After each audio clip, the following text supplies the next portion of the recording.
एकमपुर नाम के गांव में किशोर अपनी पत्नी सुनीता और 5 साल की बेटी टिंकू के साथ में रहा करता था। किशोर गांव के एक ब्रेड पकोड़े के ठेले पर नौकरी किया करता, जहां वो ब्रेड पकोड़े बनाने में मालिक की मदद किया करता और सारे झूठे बर्तन भी खुद ही धोया करता। ब्रेड पकोड़े का मसाला बनाने से लेकर उसे तलने तक का सारा काम किशोर ही किया करता। लेकिन इतनी मेहनत के बाद भी उसका मालिक उसे बहुत ही कम पैसे देता। अपने मालिक को बोलना कि अब तो कम से कम तुम्हारी पगार थोड़ी बढ़ा दे। हर रोज सिर्फ 100 रुपए पकड़ा देता है। आज के समय में 100 रुपए में होता ही क्या है, 2 वक्त का खाना भी ठीक से नहीं बन पाता है इतने पैसों में। रिंकू भी अब बड़ा हो रहा है, हमें उसकी पढ़ाई का खर्चा भी तो उठाना है। मैं क्या करूं सुनीता, इतनी बार मालिक से कह चुका हूं कि मेरी पगार कुछ बढ़ा दो, लेकिन हर बार कुछ ना कुछ बहाना देते हैं। वो कहते हैं कि आखिर तुम करते ही क्या हो, ब्रेड पकोड़े तलने के लिए मैं तुम्हें और कितना पैसा दूं, ठेला तो मेरा ही है और ये सारा सामान भी मैं अपने पैसों से ही खरीद कर लाता हूँ। भला ये क्या बात हुई जी? अगर ठेले पर आप काम नहीं करोगी तो वो सामान लाकर भी क्या करेगा? आज साफ साफ बोल देना उसे, या तो पगार बढ़ा दो या फिर मैं कहीं और काम ढूंढ रहा हूँ। इससे अच्छा तो आपको कहीं और भी काम मिल जाएगा।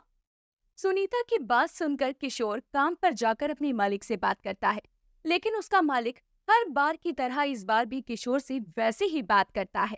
देखिए मालिक, अब और दिन ऐसा नहीं चलेगा। अगर आप मेरी पगार नहीं बढ़ाएंगे तो मुझे मजबूरन काम छोड़ना पड़ेगा।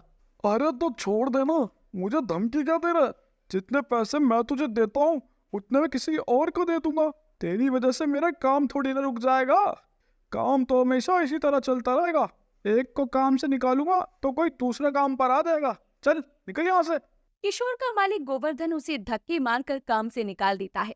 किशोर पूरा दिन इधर उधर काम की तलाश में भटकता रहता है, लेकिन उसे कहीं भी कोई काम नहीं मिलता। तो वो शाम को बड़ा ही परेशान होकर अपने घर आता है। क्या हुआ जी? इस तरह मुंह क्यों लटका हुआ है? आपके मालिक ने आपकी पगार नहीं बढ़ाई क्या? ये तो मैं पहले ही जानता था सुनीता कि वह मेरी पगार नहीं बढ़ाएंगे। वहां से तो उन्होंने मुझे धक्के मार कर निकाल दिया, लेकिन उसमें भी बुरी बात यह है कि मुझे कहीं और काम ही नहीं मिला। जो थोड़ा बहुत काम हाथ में था वह भी हाथ से चला गया। चिंता मत कीजिए जी, अगर आज काम नहीं मिला है तो क्या हुआ, कुछ दिन बाद काम मिल जाएगा। आप इस तरह परेशान मत होइए। सुनीता किशोर को समझाती है। किशोर शांत होकर खाना खाकर सो जाता है। अगले दिन वो फिर से काम ढूंढने जाता है, लेकिन अगले दिन भी उसे कोई काम नहीं मिलता। ये सिलसिला अब इसी तरह चलता रहता है। उसे काम ढूंढते हुए कई दिन बीत जाते हैं, लेकिन उसे ब्रेड पकोड़े बनाने के अलावा कोई दूसरा काम आता ही नहीं था। इसीलिए कोई भी उसे काम पर नहीं रखता। जिंदगी में अगर ब्रेड पकोड़े बनाने के अलावा कुछ और काम सीख लिया होता तो आज ये दिन ना देखना पड़ता। जहाँ भी जाता हूँ हर कोई बस यही पूछता है कि तुम्हें ब्रेड पकोड़े बनाने के अलावा कुछ और आता भी है या नहीं। ब्रेड पकोड़े बनाने से तुम्हारा घर नहीं चलेगा, काम करना है तो कुछ काम सीख कर आओ। अरे भला ये क्या बात हुई?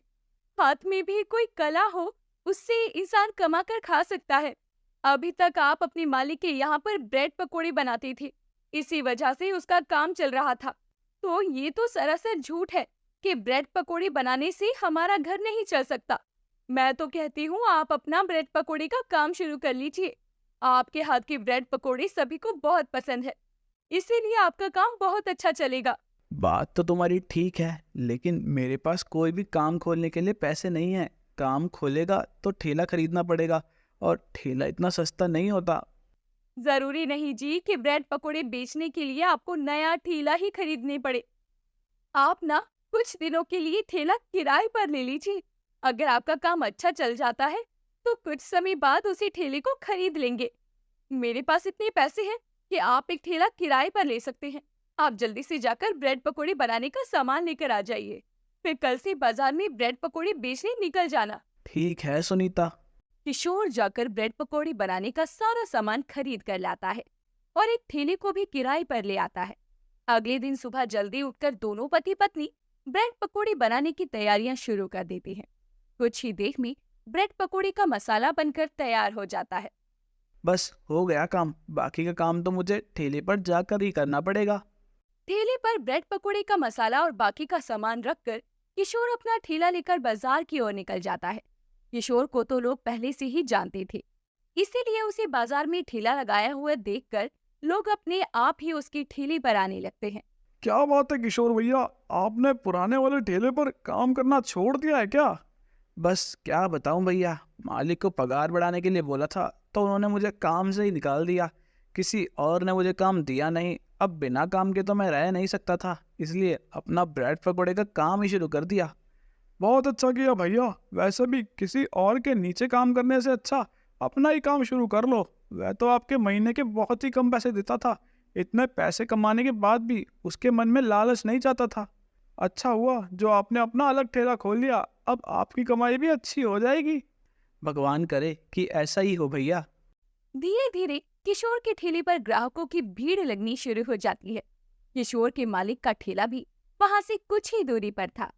आज उसके मालिक के ठेले पर कोई भी नहीं जा रहा था। हर कोई सिर्फ किशोर के ठेले पर ही ब्रेड पकौड़े खाने के लिए जा रहा था। और सब लोगों को हो क्या गया? कोई मेरे ठेले पर ब्रेड पकौड़े खाने ही नहीं आ रहा। अरे भैया, आज तो लोग फिर भी तुम्हारे ठेले पर ब्रेड पकौड़े खाने आ रहे हैं, लेकिन कल से तो तुम्हारे ठेले पर कोई भी नहीं आएगा। अभी तो सब लोगों को पता नहीं है कि किशोर भाई ने अपना खुद का ब्रेड पकौड़े का ठेला खोल लिया है। कल जब बाकी लोगों को भी इस बारे में पता चलेगा तो वह भी किशोर भैया के ठेले पर ब्रेड पकौड़े खाने पहुंच जाएंगे। ब्रेड पकौड़े का असली स्वाद तो किशोर भैया के हाथों में ही है भैया। आपके हाथ के ब्रेड पकौड़े बिल्कुल भी अच्छे नहीं होते। एक तो मेरे ही ठेले पर खड़े होकर ब्रेड पकौड़े खा रहा है, ऊपर से मेरे सामने मेरी बुराई कर रहा है। इतने ही गंदे लगते हैं तो तू मेरे हाथ के ब्रेड पकौड़े खा क्यों रहा है? रख इसे वापस और जाए यहाँ से। गोवर्धन उस आदमी के हाथ से ब्रेड पकौड़े को छीन लेता है। भला ये कैसी बदतमीजी है? मुझे तो लगा था तुम सिर्फ ब्रेड पकौड़े ही गंदे बनाते हो, लेकिन तुम्हारे तो स्वभाव ही गंदा है भैया। मैं तो सिर्फ तुम्हारे ठेले पर इसलिए आ गया क्योंकि तुम्हारे ठेले पर ब्रेड पकौड़े खाने के लिए कोई भी नहीं था, लेकिन आज के बाद मैं तुम्हारे ठेले पर कभी नहीं आऊंगा।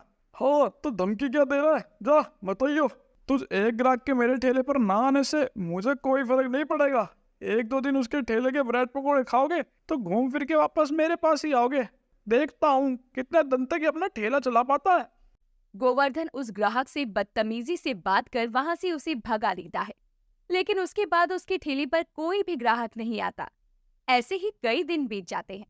अब उसके ठेले पर पूरे दिन में एक भी ग्राहक नहीं आता, जिस वजह से वो किशोर का ठेला वहां से हटवाने के लिए कुछ गुंडों को बुलाता है।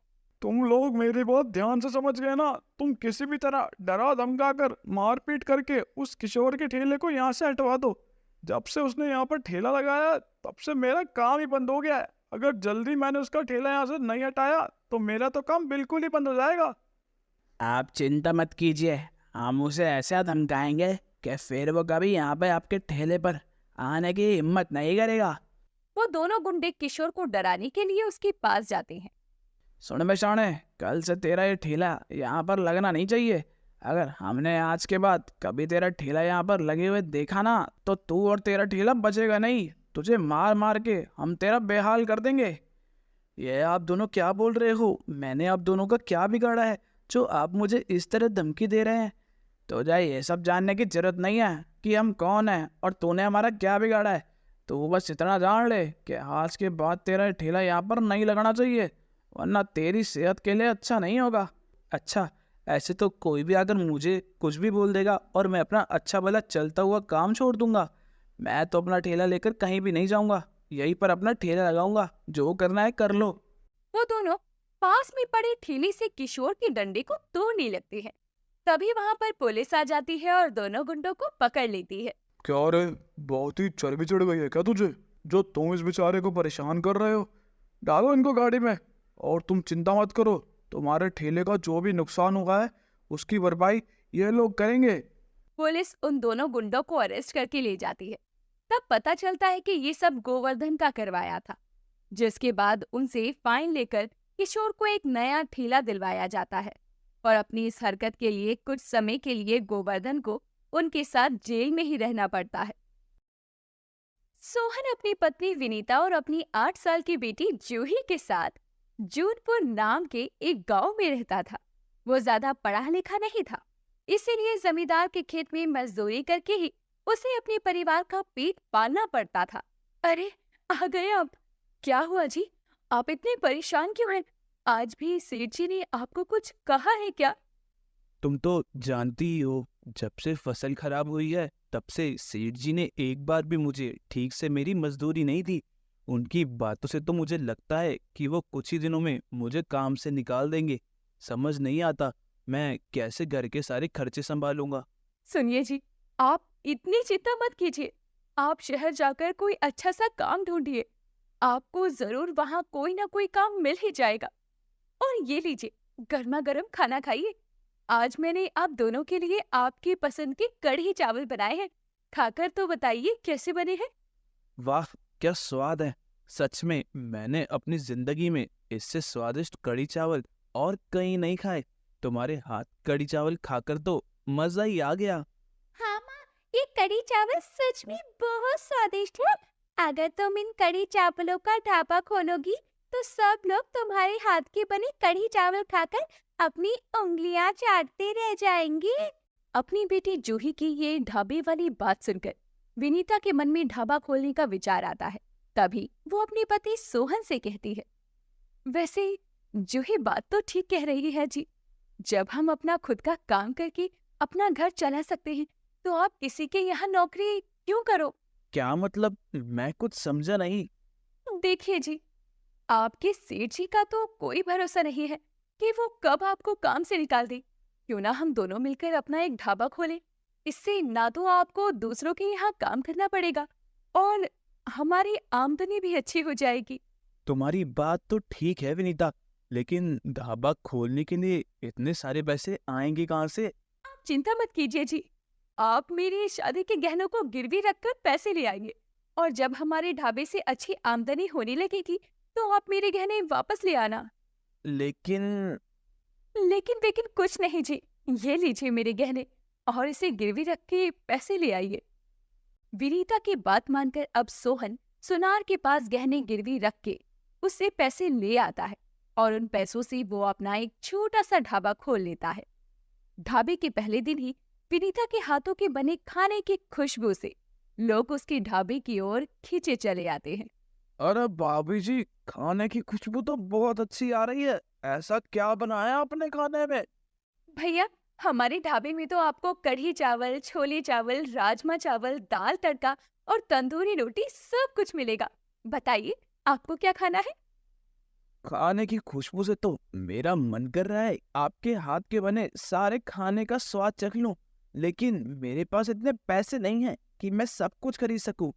आप एक काम कीजिए, मुझे 1 प्लेट छोले चावल और 2 तंदूरी रोटी दे दीजिए। ठीक है भैया, आप जाकर बैठिए। मैं बस अभी आपके लिए खाना लेकर आती हूँ। ग्राहक अब खाना खाने के लिए बैठता है तो विनीता उसके लिए छोले चावल और तंदूरी रोटी के साथ एक कटोरी दाल तड़का भी ले आती है। ये लीजिए भैया, आज आपके लिए छोले चावल और तंदूरी रोटी के साथ ये दाल तड़का बिल्कुल फ्री। आप मन भर के खाइए। विनीता के अच्छे स्वभाव को देखकर वो ग्राहक बहुत खुश होता है और हर रोज अपने साथ काम करने वाले मजदूरों को भी विनीता के ढाबे पर खाना खाने लाने लगता है। देखते ही देखते विनीता का काम बहुत अच्छा चलने लगता है कि कुछ महीनों बाद सर्दियां भी खत्म होती हैं और गर्मी का मौसम शुरू हो जाता है। हे भगवान, कितनी गर्मी है! इतनी गर्मी में खाना बनाते बनाते तो मेरी हालत ही खराब हो गई। विनीता कड़ी गर्मी में ग्राहकों के लिए खाना बनाती है, लेकिन आज उसके ढाबे पर कुछ गिने चुने लोग ही खाना खाने आते हैं और शाम तक उसका आधे से ज्यादा खाना यूं ही बचा हुआ रखा रहता है।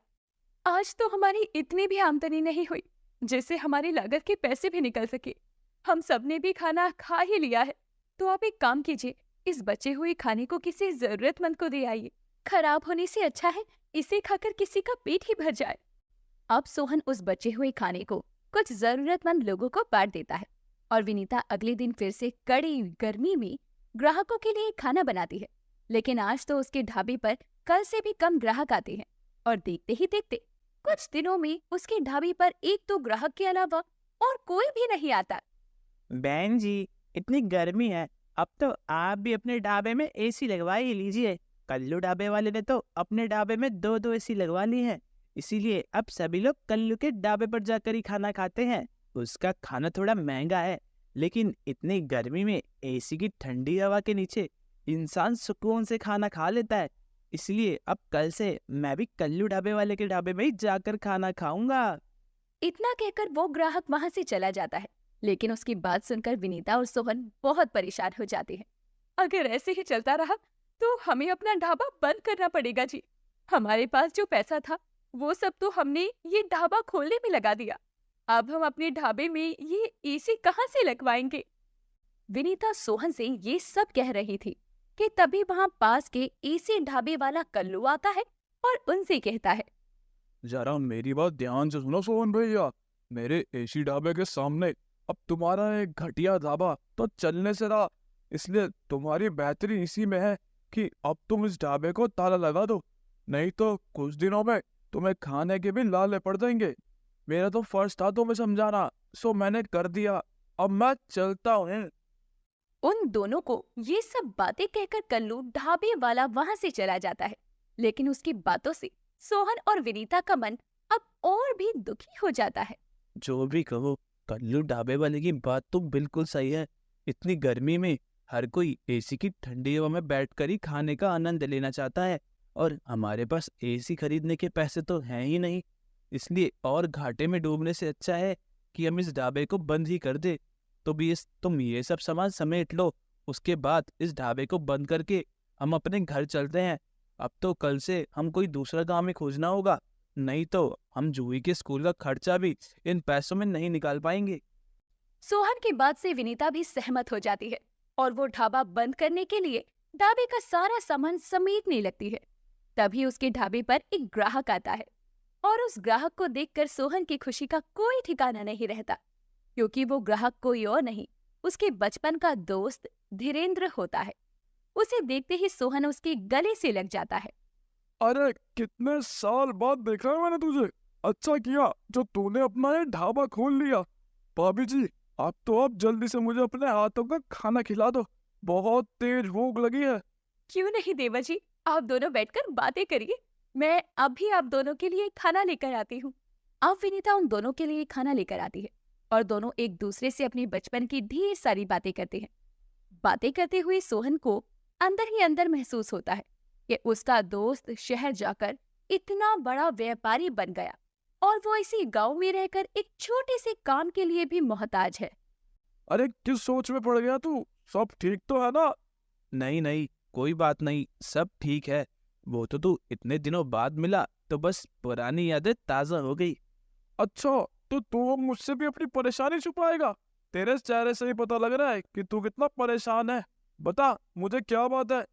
अपने दोस्त धीरेन्द्र के बार बार पूछने पर सोहन उसे अपनी परेशानी बताता है, जिसे सुनकर धीरेन्द्र उससे कहता है, अरे मेरे भाई, इतनी सी बात के लिए तू क्यों परेशान होता है? शहर में मेरा इलेक्ट्रॉनिक्स का बिजनेस है, तू चिंता मत कर। मैं तेरे ढाबे में एक नहीं दो एसी लगवाऊंगा, फिर देखियो तेरा ढाबा फिर से पहले की तरह दिन दुगनी और रात चौगुनी तरक्की करेगा। तू मेरे बचपन का दोस्त है। मेरी माँ तो बचपन में ही मुझे छोड़कर भगवान को प्यारी हो गई थी। तब से शारदा काकी ने हमेशा मुझे मेरी माँ की तरह प्यार दिया। उसके बाद पिताजी ने मुझे शहर भेज दिया और वहां जाकर काम में इतना व्यस्त हो गया कि मेरे पास किसी से मिलने का भी समय नहीं रहा। तू मेरे लिए एक दोस्त नहीं बल्कि एक सगे भाई से बढ़कर है, और एक भाई अपने दूसरे भाई के लिए इतना तो कर ही सकता है। धीरेन्द्र की ये बात सुनकर सोहन की आंखें भर आती है और वो जाकर धीरेन्द्र के गले से लग जाता है। अगले ही दिन धीरेन्द्र शहर से 2 एसी मंगवाकर सोहन के ढाबे में लगवा देता है और उसके ढाबे की मरम्मत करवा के उसके ढाबे को बहुत ही सुंदर एक नए ढाबे जैसा बनवा देता है। देखते ही देखते सोहन के ढाबे में फिर से ग्राहकों की भीड़ लग जाती है और उसका काम बहुत अच्छा चलने लगता है। उसकी तरक्की देखकर कल्लू ढाबे वाला अपने खाने में सस्ती सब्जियां और मसालों का इस्तेमाल करके अपने खाने को सस्ते दाम पर बेचना शुरू कर देता है, ताकि सस्ते खाने के लालच में सभी लोग उसके ढाबे पर आकर खाना खाएं। लेकिन सस्ती सब्जियों और मसालों का इस्तेमाल करने के कारण उसके खाने का स्वाद पहले जैसा नहीं रहता। इसीलिए सभी लोग उसके ढाबे पर खाना खाना बंद कर देते हैं। वहीं सोहन अपना एसी ढाबा होने के बावजूद भी लोगों को अपनी पुराने दाम पर ही स्वादिष्ट और शुद्ध भोजन खिलाता है, जिससे उसका ढाबा दिनों दिन बहुत तरक्की करता है।